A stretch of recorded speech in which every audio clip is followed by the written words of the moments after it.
President Bola Tinubu sends request for an increment in the 2025 budget size. A rowdy session on the floor of the Senate as the PDP loses one of its prominent members to the camp of the APC. Later on the program, Honorable Clement Jumbo will be my guest to discuss matters arising in the House of Representatives. You're watching the Hallowed Chambers on TVC News. I am Tijesu Adiri.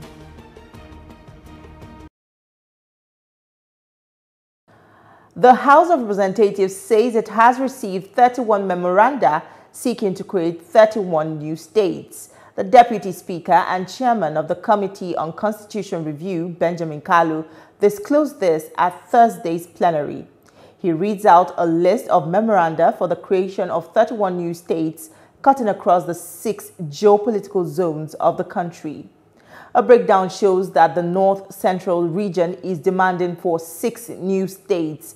The Northeast wants 4 more. The Northwest seeks an additional 5 states. Southeast is asking for 5, South-South for 4, and Southwest 7.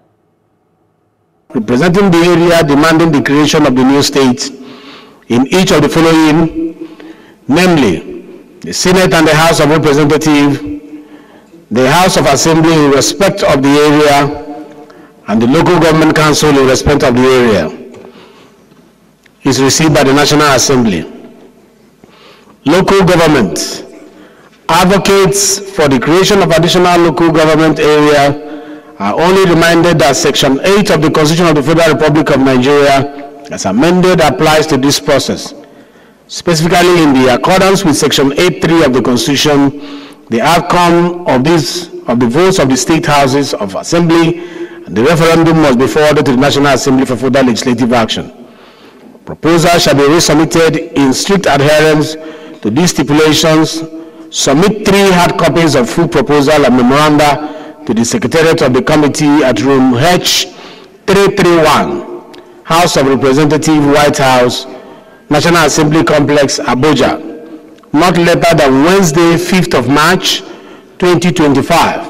Soft copies must also be sent electronically to the committee's email address at info@hccr.gov.ng. President Bola Tinubu has increased the proposed budget size for 2025 from 49.7 trillion naira that was presented to the joint session of the National Assembly in December 2024 to 54.2 trillion naira. President Tinubu communicated the proposed increase in the budget size through a letter sent to the Senate. The letter reveals a proposed allocation of additional revenue of 4.53 trillion naira to the 2025 appropriation bill. The president in the letter says the increase was derived from an additional 1.4 trillion naira revenue made by the Federal Inland Revenue Service, 1.2 trillion naira made by the Nigerian Customs Service, and 1.8 trillion naira generated by some other government-owned agencies. 2025 appropriation bill, allocation of additional revenue of 4.53 trillion naira. I am writing to inform you of the availability of additional revenue amounting to 4.5 trillion naira and to propose its allocation within the 2025 appropriation bill to enhance the budget's responsiveness to the nation's most pressing priorities and aspirations. This additional revenue, sourced from key agencies, represents a pivotal opportunity to address Nigeria's critical challenges and advance its development agenda. The lawmaker from Delta North Senatorial District, Ned Nwoko, has formally informed the Nigerian Senate of his decision to leave the People's Democratic Party to join the ranks of the All Progressives Congress. The lawmaker, in his letter to the President of the Senate, which was read at plenary, says his decision is hinged on the crisis within the PDP that has caused division in the party. But his comments on the status of the PDP stirred an uproar on the floor of the Senate. Senators in the camp of the People's Democratic Party were not only upset about the decision of Senator Nwoko to dump the party, but also miffed by his snide remarks about the party. The Constitution says where the Senate President is satisfied that there is a division, and the Senate President, you have failed to convince the Senate President and the Senate. There is no division in PDP. We may be having issues. We may be having issues in PDP. There is crisis, no doubt about it, but definitely there is no division in the rank and file and the leadership of the PDP. Mr. President, distinguished colleague, even to the blind, that there are sharp divisions in the PDP. If the minority leader can answer me, currently, who is the National Secretary? Let's take a quick break, and when we return, I will sit with a member of the House of Representatives, Clement Jumbo, to get a clearer perspective into some issues in the Green Chamber and also his views on some national issues. Don't go anywhere. We'll be right back.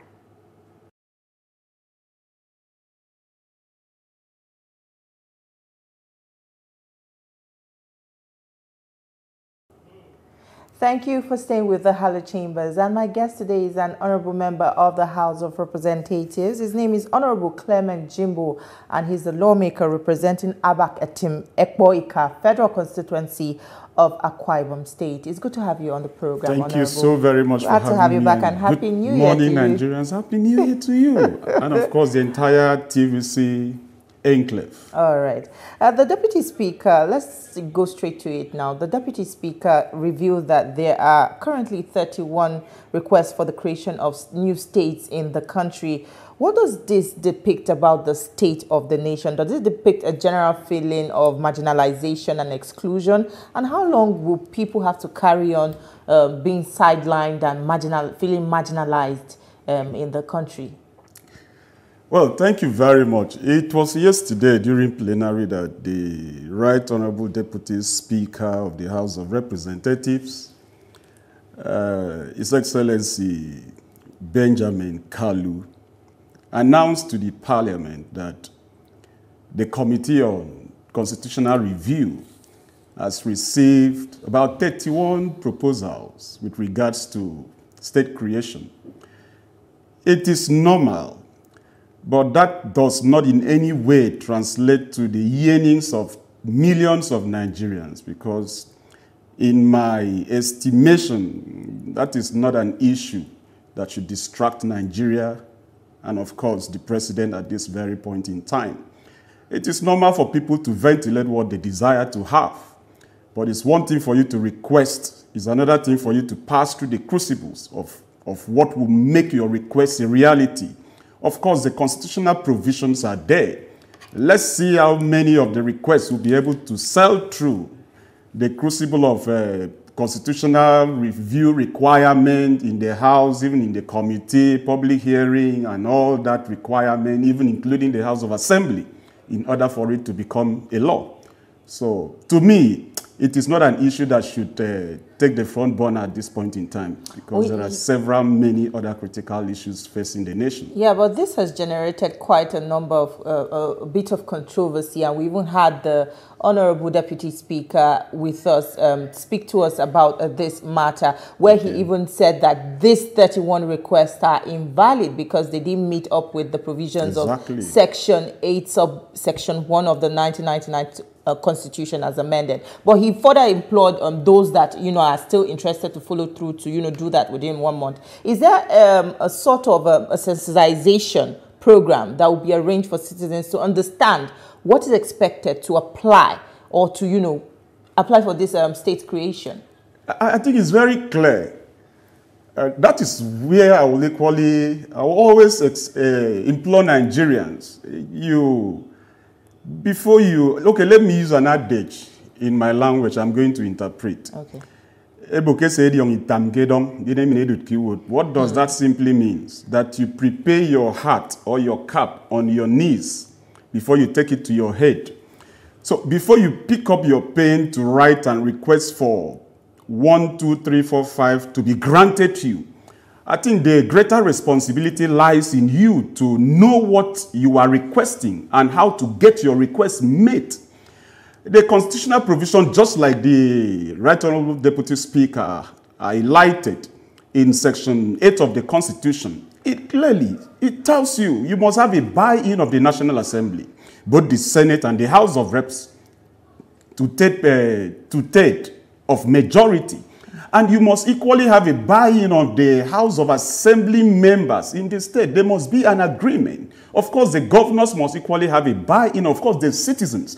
You cannot just, within maybe the comfort of your parlor or your sitting room, to just write a memo to the Committee on Constitutional Review that you need a state to be created and it will be done. No. Nigeria has gone way beyond that. Okay, now that regional commissions have been created and the board members have been appointed, will that solve the agitation for injustice, underdevelopment, and inequitable distribution of resources? To a very greater extent, yes. In the wisdom of Mr. President, he has renamed the Ministry of Niger Delta Affairs to become Ministry of Regional Development. And he has gone further in the House and given a marching order in the House to create the regional development. I can reliably inform Nigerians that the Southwest Development Commission is up and running. The Southeast Development Commission is up and running. The South-South is being tweeted left, right, center to make sure it is in tandem with the current realities. So I agree completely, because anyhow you look at it, if in a fiscal year, for example, let's say 10 billion naira is allocated to those development commission, and there is no way the entire 10 billion naira will be frittered away. At least a percentage will go into the development of infrastructures in that area, and that will be a plus, rather than not even having anything at all. So it's coming to add to the development of this regional development. And of course, if you look at the Northeast development, for example, which has been ravaged by a whole lot of insecurity in the past, they need a lot of development. Whatever intervention that they need to make sure they ramp up the development of their region to be at par with other regional development is supported. I buy into it completely. So if we have these regional development commissions in place, is there any other need for the states to be created? Like I said, doesn't that defeat the purpose already? I don't buy into the idea of state creation. Even if my state is to be added an additional state, I don't buy into it. Because if you look at it, if we really want to look at it critically, look at the population of Nigeria. The last census we did in Nigeria was in 2006. And right now we are saying approximately we are over 200 million people. Look at the population of population of Brazil. It's over 200 million with how many states? I think about 25 states. Okay, what about the United States? With over 320 million population. How many do they have? 50. So in Nigeria, we are saying we are about 200 and something million with 31 states. The question is, all the 36 states plus FCT Abuja, are they viable enough in the sense of true federalism? If you want to say you want to stand alone, just like, for example, you have a son who says he's 18 years old, he's 19, he's 20. He doesn't want to live with you again. He doesn't want to take your instruction. He wants to live alone. You simply tell him, okay, this is the consequences of you for your demand. You need to cater for your welfare. You need to get yourself an accommodation. And that has some cost implication. If all the people agitating for state creation, if we equally ask them to bring in the template of how they will sustain the creation of this state in terms of revenue generation, can they meet up with the requirement? That is simply not what we want. And let me tell Nigerians the real impact of this agitation of state creation. If they are agitating for Nigeria to create additional 31 states, meaning they are going to equally have houses of assemblies, House of Representatives members, and senators. Do you know what that would translate to? The current National Assembly in Abuja will have to be broken down. We build a more massive House of Representatives and the Senate to accommodate, because currently the space they cannot accommodate. And Nigeria is not ripe for all that West stages. So it is dead on arrival. I am one person that will kick against it with every fiber of my being. Do all your other colleagues in the House share the same sentiments? I can tell you, definitely they will. So if Nigerians... The proposal you have seen, many of the proposals are not member-sponsored bill. They are just proposals sent to the Committee on Constitutional Review. So many members are not even aware that something like this is happening in their own state. But those that have done this, don't you feel that they also feel marginalized and, you know, their fears are not being properly captured? That is where they need to convince the parliament, convince Nigerians beyond their marginalization that indeed they are marginalized, and bring your case to the table. And we will look at it dispassionately, and if it passes through the crucible of constitutional provision, then we give it to you. All right, let's talk about the 2025 budget proposal that has been jacked up to 54.2 trillion naira. Some economics and financial analysts have raised concern that this is a major threat to macroeconomic stability, including inflation, exchange rate, and fiscal deficit, among others. But are these new projections made realistic and sustainable? Thank you very much. Yes, it was equally day before yesterday during plenary that we received an official communication from the executive that they have interest in increasing the budget from 49.7 trillion to about 51.2 or 54.2 trillion naira. And the reason they've given, to my estimation, is cogent. If you look at the revenue-generating agencies of federal government and what the MTEF, medium-term expenditure framework, we assigned to them for 2023, 2024, 2025. And when we did our budget review of 2024, as at when we did the budget review of 2024, which was about October, November last year, we observed and we discovered that many of them have completely surpassed their target. And I am a Christian, and there is a Bible portion that is recorded in the book of, I think, the book of St. John chapter 15, that says, if a tree is bearing fruit, he purges you to bring forth more fruit. So that is in the wisdom of the executive what they have done. They've seen that these revenue-generating agencies of government have opportunities or have leverage, have capacity to do more. So let us equally ramp up their target in order to, let me say, stress them more to generate more. And that is what they have seen, that they have capacity to generate more. Instead of waiting for the additional revenue to come as an additional supplementary budget in 2025, let us lump everything, and when we pass it in 2025, let us have an all-encompassing budget. And if you look at the sectoral allocation of what they are increasing, it talks about human capacity development, economy, agriculture, and the rest of them. So if there is any need for us to have a review on what we have done, that is why we are members of the parliament.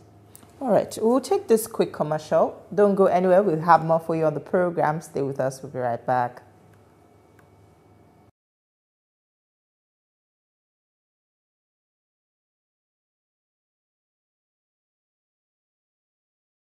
We're glad to have you back. If you're just joining us, we have with us in the studio Honorable Clement Jumbo. Now, with the new jerk-up of the 2025 budget, special provisions have been made for the solid mineral sector. How does this vindicate your agitation for technological transfer commission bill? Well, thank you very much for that question. I didn't see it coming. But let me say this. I'm very happy that you've brought this question to the fore.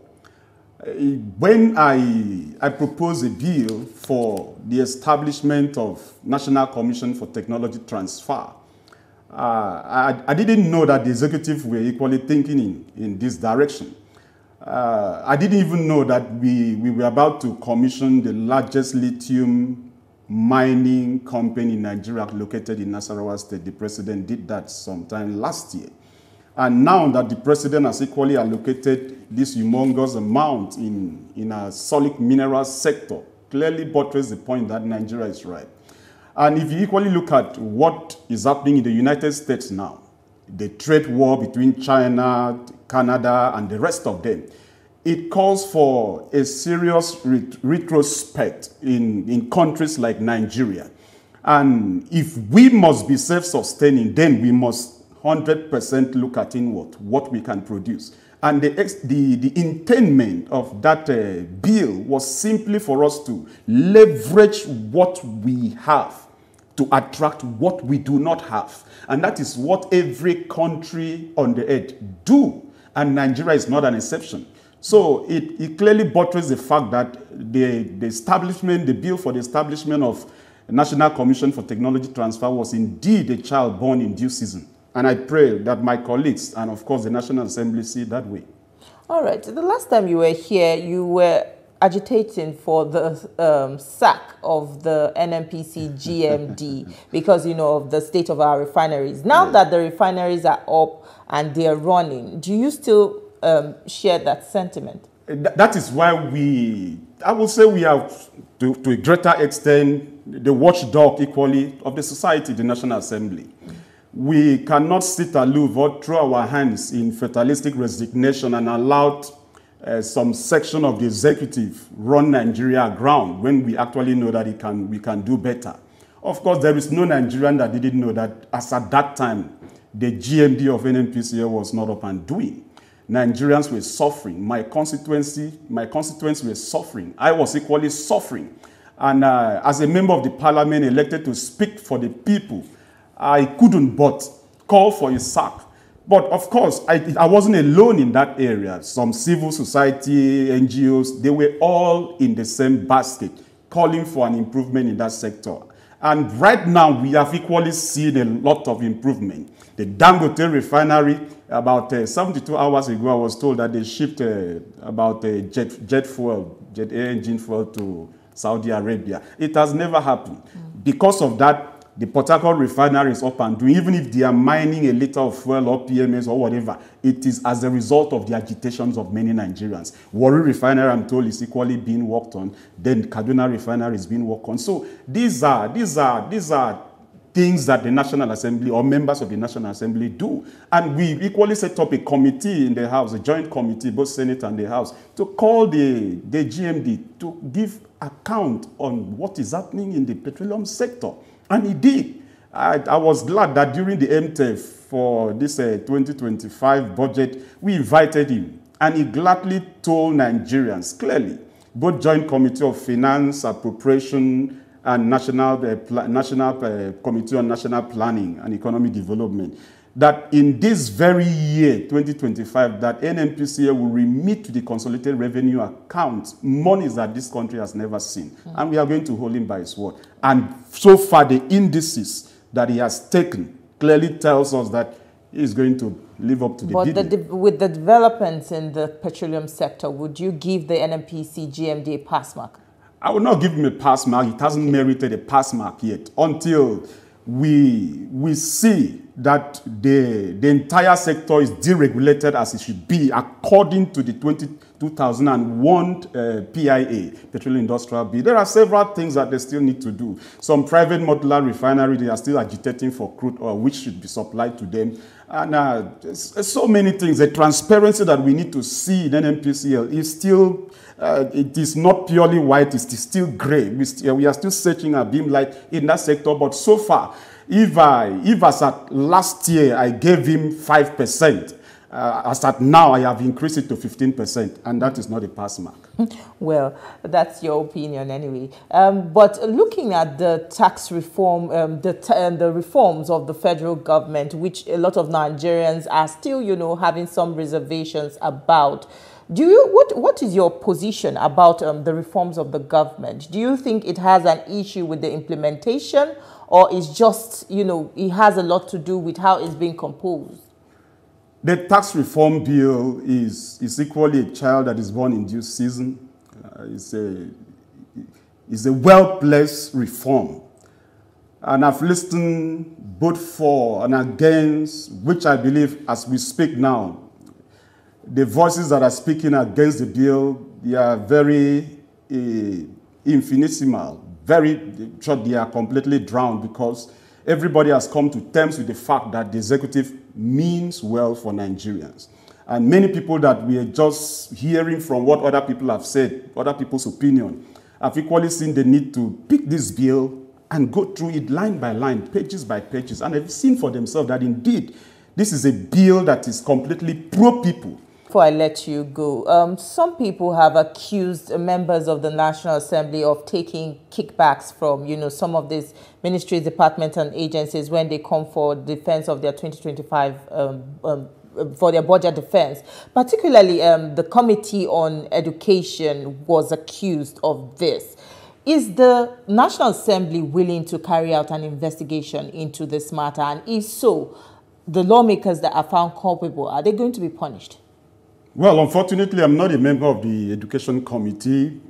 But of course, anybody can approach the National Assembly, the Ethics and Privilege Commission, and complain or report any member that has not done anything in line with the parliamentary procedures.